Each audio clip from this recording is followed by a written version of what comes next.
From the News Channel 5 Network, this is Morning Line with Nick Barris.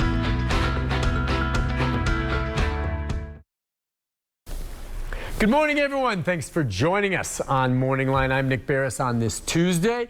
We have a good show on tap for you. We're going to open up the phone lines, invite you to join in the conversation if you want some free legal advice as it relates to things like, it's not so much estate planning in terms of investing and the like, but more the legal aspects of it in terms of setting up, say, powers of attorney. Maybe paying attention to certain assets you have moving forward as either you or loved ones move toward retirement.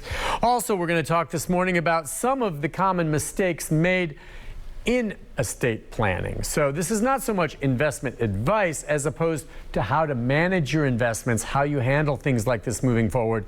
Everything from whether or not there's a time that you have to end up considering moving into an assisted living facility, how to be able to stay in your home for a longer period of time if you can as you age.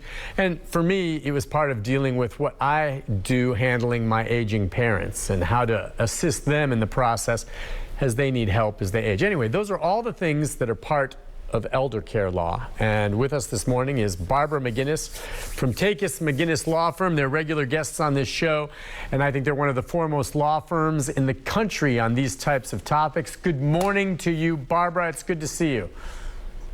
Good morning, Nick. Thank you. That was gracious. Well, it's a pleasure, and I mean this. I have learned so much from you and Tim over the years, and it is a growing field because there are so many baby boomers aging and the like. And we've talked on so many issues on this front. I always like to ask Barbara before the show, are there some things you want to jump into right off the bat? And she mentioned, well, let's take a look at digital assets. And I'm like, what's that? And so, Barbara, explain.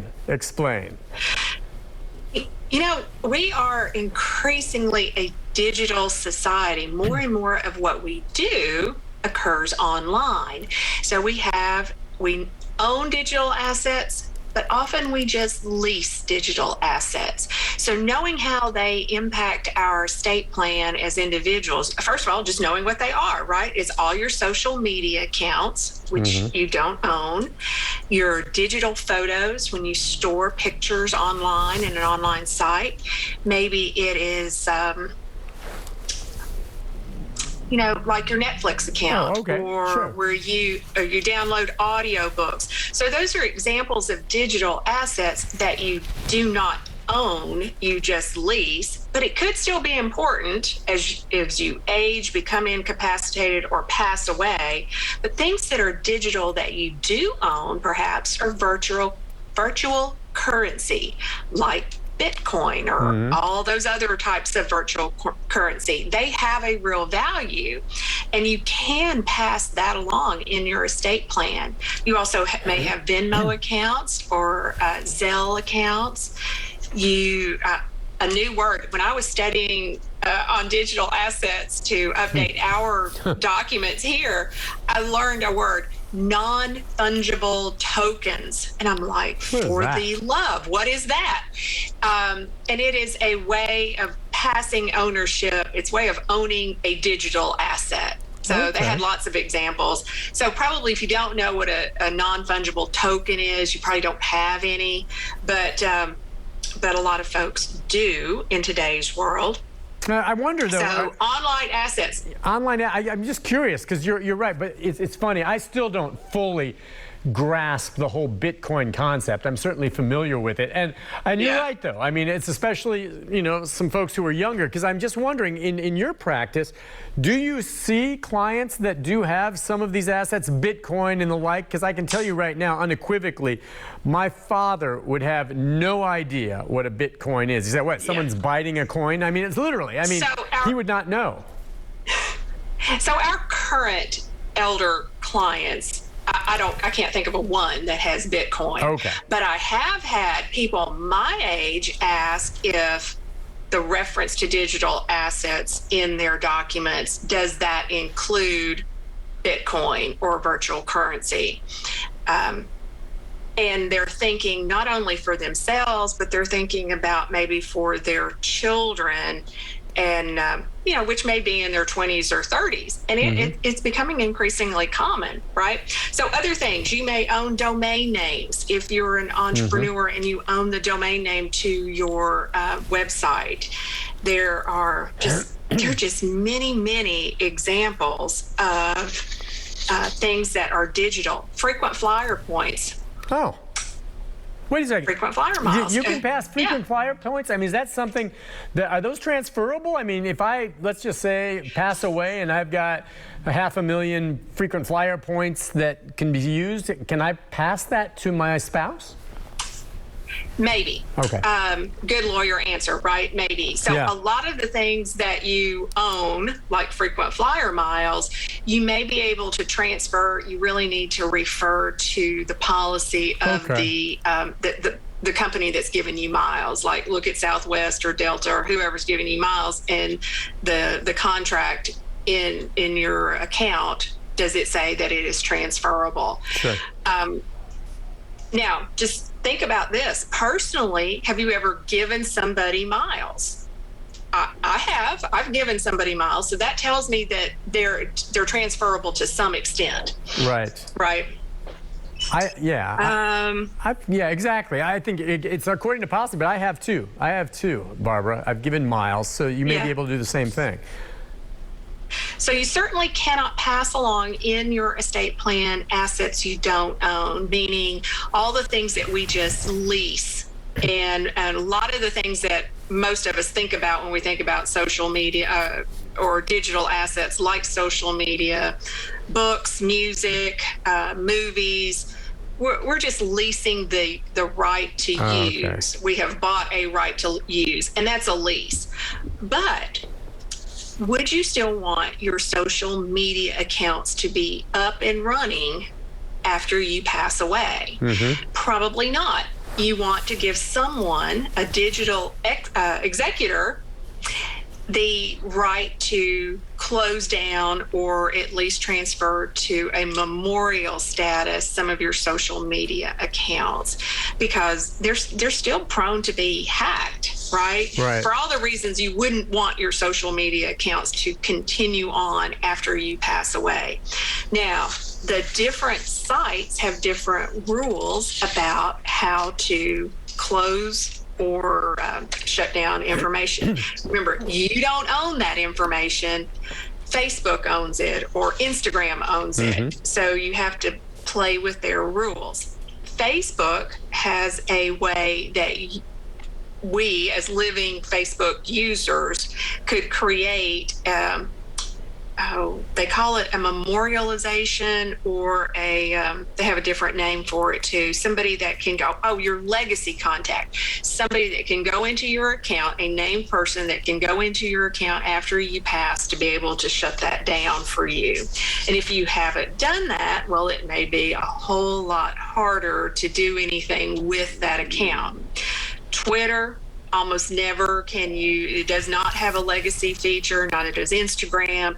You would have to have access afterward. You know what the biggest key is to people having access to these accounts is knowing your passwords, your usernames and passwords. Right. So even though we've all been taught, because of security purposes, don't write any of this stuff down, I think you should write this stuff down somewhere. I mean, is that stuff you should put into your will? I mean, literally, wills now should include passwords to some of these things. We have it's like a spreadsheet, an Excel spreadsheet. So to list all of your digital accounts, the domain names, the passwords, usernames, account numbers, PIN words, secret questions, all of those things that you can write down to pass along to someone to make it easier to manage for you. So you just give authority in your will or trust or your power of attorney documents. You give authority to someone, but then you have to pass along all these secret codes. You know, you can use an online site like a password keeper sort of page to keep track of all of that for you, or you can just literally write it out in type it out in an Excel spreadsheet and give it to someone.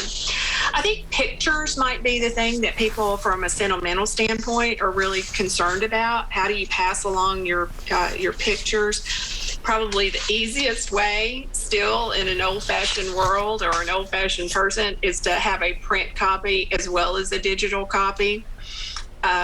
And not to have a big mess. People don't want a big tote box full of pictures. They'd like for it to be organized. They'd like to hear the story that goes with those pictures, like who are those people and where were you kind of thing, instead of just a big box. But again, if you're going to store them on an online site, have backups and no passwords. No passwords. Give them to pass them along. Know the passwords.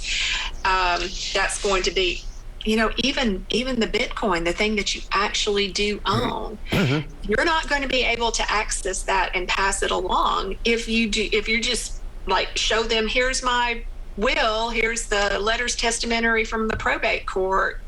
They're probably not going to play along with you unless you know the account names, passwords, and those sort of things. So real important. Oh, listen, and it's interesting. Two things came to mind. One, on the Bitcoin, wasn't there that story in the news a few months back where that guy forgot his password, couldn't recover it, and he lost millions. He was out of luck. Yeah, he was out of luck. Yeah. And the other part of it, you're right, about pictures, and you mentioned photographs. I was also thinking video, and we had, before the advent of cell phones and all these great digital things, super high-8 little cassettes of my son when he was a little kid, and we had them all in a box. And I'm with you. I mean, to identify them and all this, I took that whole box, and there are services out there where you can take it and they will download it all into a digital file for you. And we had them do that, so it's transferred. Also because those tapes degrade over time. And I think that's a great suggestion, to get that in a place where it's easily accessed, and as you said, someone can see it and understand. No, I have to be honest with you, Barbara.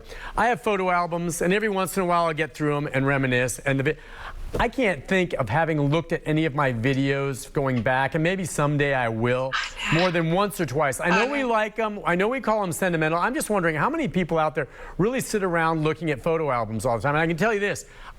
Unless it's someone really close or something specific, I don't give a hoot about looking at some other family's photo albums either. It's just like, I guess it's a tradition. You have them, and it's nice to have these pictures. You take them at the time. But I don't even go back and look at them. You probably are someone who does. You like sitting around looking at photo albums all the time. I went through a scrapbooking phase where I have lots of scrapbooks from grandchildren and stuff, and my daughter, and birthdays and Christmas and stuff. It just seems like a good time to go back and look at those. But, for the most part. But as we get older, I think it is. I think you're right. It can be a very, very important way of connecting with, revitalizing memories, connecting with our past. And it can be a big thing. No, I think this. We're going to take a break. I'll let you elaborate. I think what you just said there hit it on the head. And I'm not of that age yet, and of course neither are you. But I just anticipate that someday it'll come in more handy. If nothing else, you're right. I mean, I have elderly parents, and the other day I went through my box of photos that I have yet to put in an album, and I gathered, I think I may have mentioned this to you, maybe like 5 dozen photos, and just put them in a box and sent them to my folks, who are starting to have memory issues, and they're in this assisted living facility, and they open up the box, and there's all these pictures, and it's amazing how it kind of activated some of their memories. And so I think you make an excellent point on that. Listen, we'll take a break. When we come back, we'll open up the phone lines. We have a few calls for you, and we'll continue talking about that, along with, I think you've put together a list of some of the very common mistakes folks make with estate planning leading up to it. That's a general thing we can touch on, but we can take questions for Barbara as well on some of these topics. We'll be back with more right after this.